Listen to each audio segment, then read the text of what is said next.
అందరికీ నమస్కారం. ఈరోజు ఈ వీడియోలో మనం వినబోయే కథ ఏంటో తెలుసుకునే ముందు, కొత్తగా ఎవరైనా మన ఛానల్ చూసిన వాళ్ళు తప్పకుండా ఒక లైక్ చేసి మీ ఫ్రెండ్స్‌కి, ఫ్యామిలీ మెంబర్స్‌కి షేర్ చేయండి. అలాగే ఇలాంటి మరెన్నో మంచి మంచి కథలు వినాలనుకుంటే ఛానల్‌ని వెంటనే సబ్స్క్రైబ్ చేసుకోండి. మరి ఆలస్యం చేయకుండా కథలోకి వెళ్ళిపోదాం. పోయిన అత్తగారి కోసం కోడలి ఏడుపులాగా వర్షం ఆగి ఆగి కురుస్తుంది. ఆనందు 11 అవుతుంది.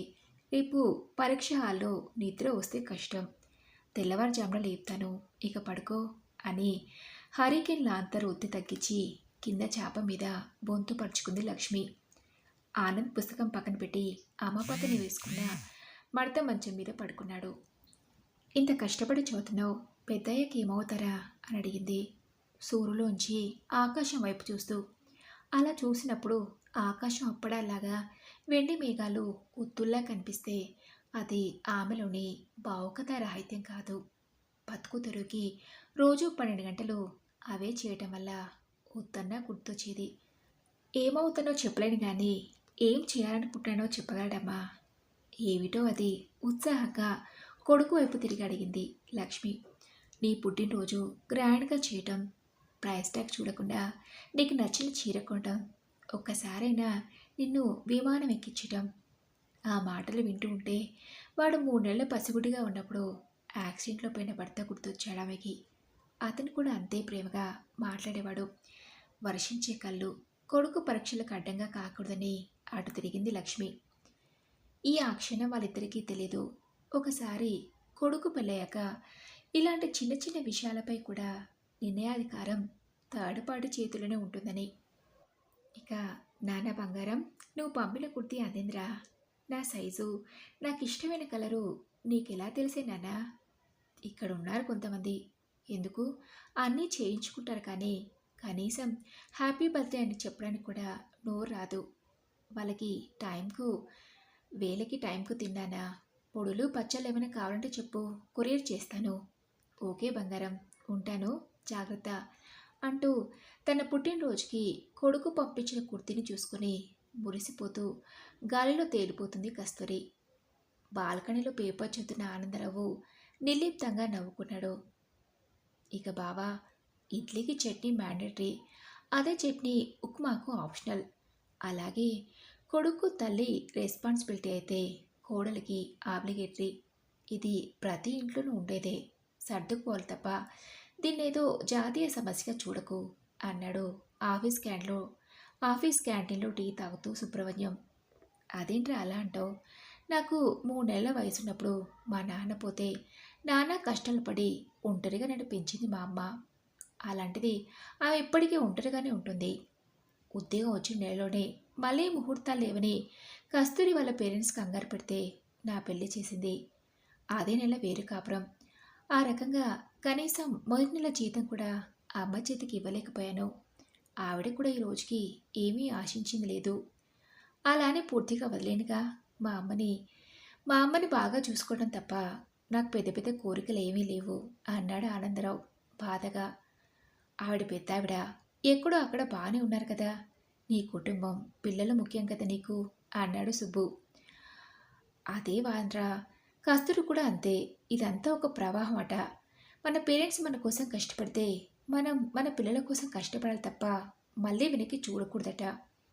మొక్కలకు నీరు అవసరం కానీ చెట్టుకు అవసరం లేదట. ఈ మధ్య వరుసగా వేప చెట్లన్నీ ఎండిపోతూ ఉంటే వాటి కొద్దిగా నీరు పోస్తే మళ్ళీ చిగురుస్తున్నాయి అని ఒక పెద్దన చెప్పడం పేపర్లో నువ్వు చదివే ఉంటావుగా. ఇప్పుడు చెప్పరా, చెట్టుకు నీరు పోయడం అవసరమా అనవసరమా? అవి అడగకపోయినా పైకి చెప్పకపోయినా ఓ చెంబ నీరు పోస్తే వాటికి ఆయుష్ పెరుగుతుందిగా.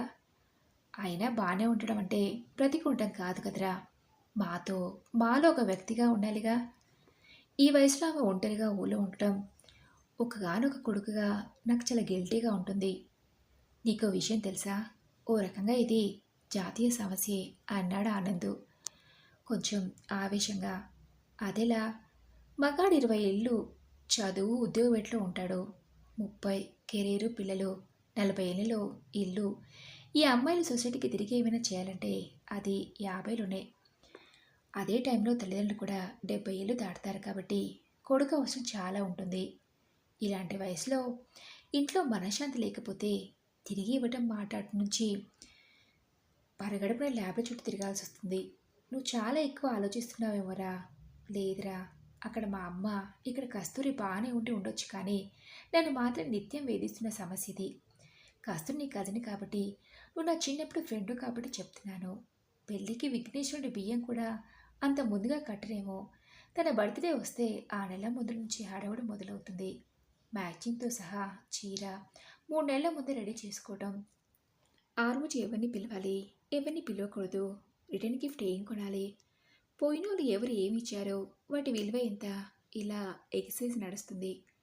ఇలా మీ చెల్లి ఎంతసేపు నేను, నా బర్త్డే, నా పిల్లలు, నా ఇల్లు అంటూ సెల్ఫ్ సెంట్రిక్గా ఉంటుంది. అదేం తప్పని అంటలేదు, కానీ మా అమ్మ విషయం వచ్చేటప్పటికి దేనికి ఒప్పుకోదు. మన దగ్గర ఉంచుకుందామంటే మీకే మీరు క్యాంపులంటూ ఊళ్ళో మడి తిరుగుతారు. నేను చాకరీ చేయలేని అంటుంది. పండగకో పుట్టినరోజుకో చీర కొనాలంటే ఇంత అని ఆ ధర దాటకూడదు. కనీసం ఎల్టీసీలున్న అమ్మను ఒకసారి విమానం ఎక్కిస్తానంటే నేను రాను, కావాలంటే మీరే వెళ్ళండి అంటుంది. తనకిష్టం ఉండని తెలిసి అమ్మే నేను రాలేనురా అంటుంది.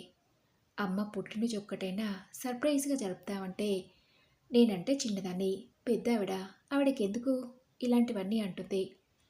బంగారు బంగారం మా అమ్మ పేరులోనే కానీ ఒంటి మీద చూసింది లేదురా.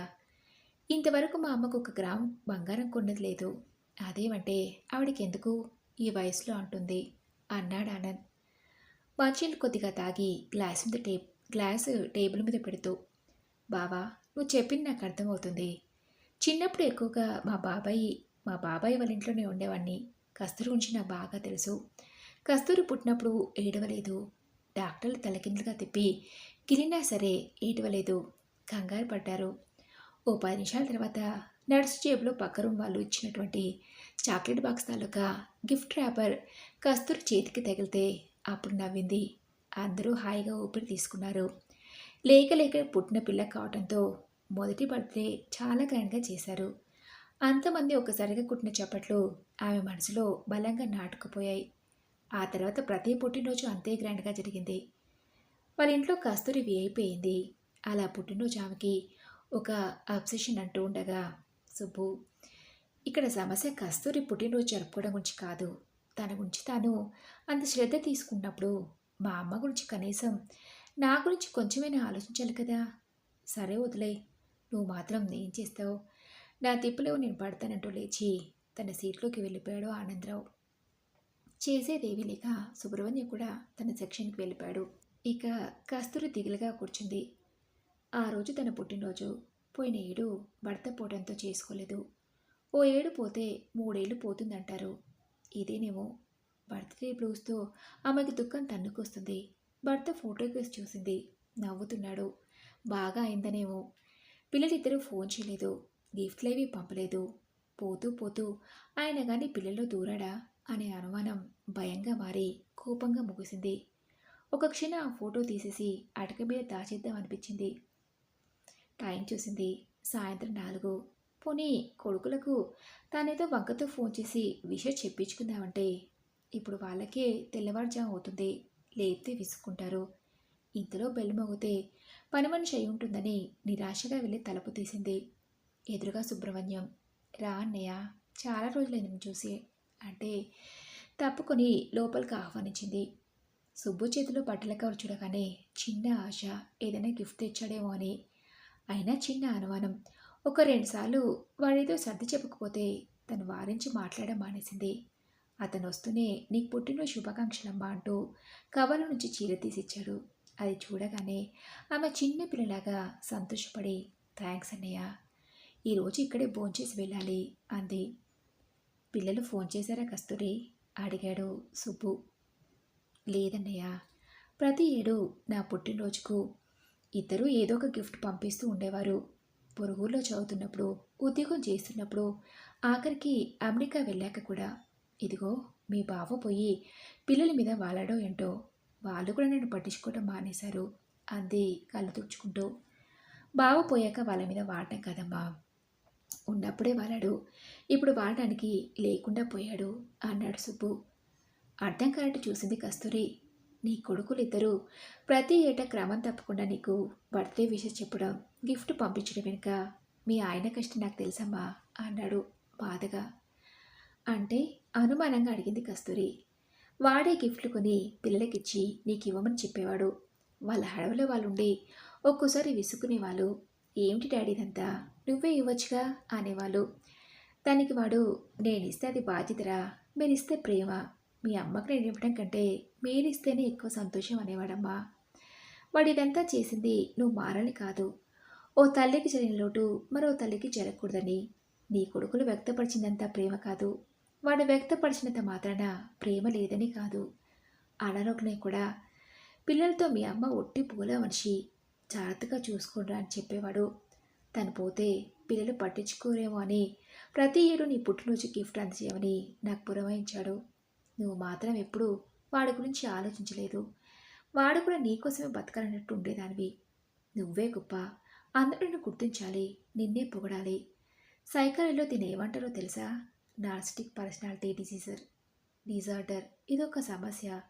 దీనివల్ల ఇతరులు బాధపడతారనే విషయం కూడా నీకు తెలీదు. చెప్పడానికి ట్రై చేస్తే వినవు. దీనివల్ల నువ్వు ఆనందంగా సాధించింది ఏమీ లేదు. నువ్వు అతని తల్లికి గోరంత కూడా చేయలేకపోయినా నిన్నెత్తిన పెట్టుకుని చూసుకున్నాడు. నీకు మాత్రం సౌమ్యంగా ఉండేవాడన్నా, కొడుకు ఇబ్బంది పడకూడదని నోరెత్తనావిడన్నా ఎప్పుడూ లోకువే. ఇవేవి నీకు చెప్పొద్దన్నాడు వాడు. కానీ ఇప్పుడు కూడా నువ్వు వాడి మీద నిందలు వేస్తుంటే ఉండపడలేక చెప్పానమ్మా. ఉంటాను తల్లి అంటూ భోజనానికి ఉండమన్నా వినకుండా టీ మాత్రం తాగి వెళ్ళిపోయాడు సుబ్బు. అతడు వెళ్ళాక కస్తూరి సోఫాలో కూలబడి భర్త ఫోటో కేసు చూసింది. ఆనందరావు నవ్వుతున్నాడు. అతని నవ్వు తెల్లగా ఉంది. అయితే అది పౌర్ణమి చంద్రుడు వెదజల్లిన వెన్నెల లేదు. నిలువెత్తు దుఃఖాన్ని పూడ్చిపెట్టిన పాలరతి పలకంలా ఉంది. బ్రతికున్నప్పుడు చాలాసార్లు లోపల ఏడ్చి ఉంటాడు. అతని తల్లికి చీర కొనాలంటే తను గీసి గీసి డబ్బులు ఇచ్చినప్పుడు ఏడ్చే ఉంటాడు. 4 రోజులు ఉందామని కొడుకింటికి వచ్చిన అత్తగారు ఉదయాన్నే ఎదురుపడినందుకు తను విసుక్కుంటే తన వెనకే ఉండిపోయి ఏమీ అనలేక అతను ఏడ్చేసే ఉంటాడు. తల్లికి చేత గాజులు చేయిస్తానంటే ఎక్కడ ఆవిడ తదంతరం దగ్గర చుట్టాలు ఆడపిల్లకి ఇచ్చేస్తుందో అని తను పేచీ పెట్టి మరి ఆపినప్పుడు అతను ఏడ్చి ఉంటాడు. మొక్కజొన్న పొత్తుని కుంపార్లో కాల్చినట్టు అతన్ని కాల్చుకు తింటుంటే ఏమీ చేయలేక నిస్సహాయంగా ఏడ్చే ఉంటాడు. కస్తూరికి గుండెలోంచి దుఃఖం తండ్రికొచ్చింది. పొగిలి పొగిలి ఏడ్చింది. మనసులోని చీకటిని అశాంతం కడిగేసేలా ఏడ్చింది. ఒక నిర్ణయానికి వచ్చాక రాత్రి ప్రశాంతంగా పడుకుంది. ఇక గత కొద్ది రోజులుగా పోస్తున్న నీరు పుణ్యమాని ఇంటి ముందు ఎండిపోయిన వేపు చెట్టు మళ్ళీ చిగుర్లు పెట్టింది. ఎందుకమ్మా నాకు ఈ వయసులో ఈ పుట్టినరోజు హడావుడి, అది కూడా ఇంతింత ఖరీదు పెట్టి చీరలు, పైగా విమానంలో కాశీ ప్రయాణం ఒకటి పెట్టావు, ఇంత ఖర్చు దేనికిప్పుడు మొహమాటంగా అడిగింది లక్ష్మి. కస్తూరి నవ్వి ముడతలు పడ్డ అత్తగారి చేతిని తన చేతిలోకి తీసుకుంది. ఆ స్పర్శలో కొడుకును తడుముకుంది లక్ష్మి. ఫోటోలో ఆనందరావు నవ్వుతున్నాడు. ఆ నవ్వు కిటికీలోంచి పడే వెన్నెల్లాగా చల్లగా ఉంది. మరి ఇదండి రోజు కథ. ఈ కథ మీకు నచ్చితే తప్పకుండా ఒక లైక్ చేసి మీ ఫ్రెండ్స్కి, ఫ్యామిలీ మెంబర్స్కి షేర్ చేయండి. అలాగే ఛానల్ని సబ్స్క్రైబ్ చేసుకోవడం అస్సలు మర్చిపోవద్దు. నెక్స్ట్ వీడియోలో మరొక మంచి కథతో కలుసుకుందాం.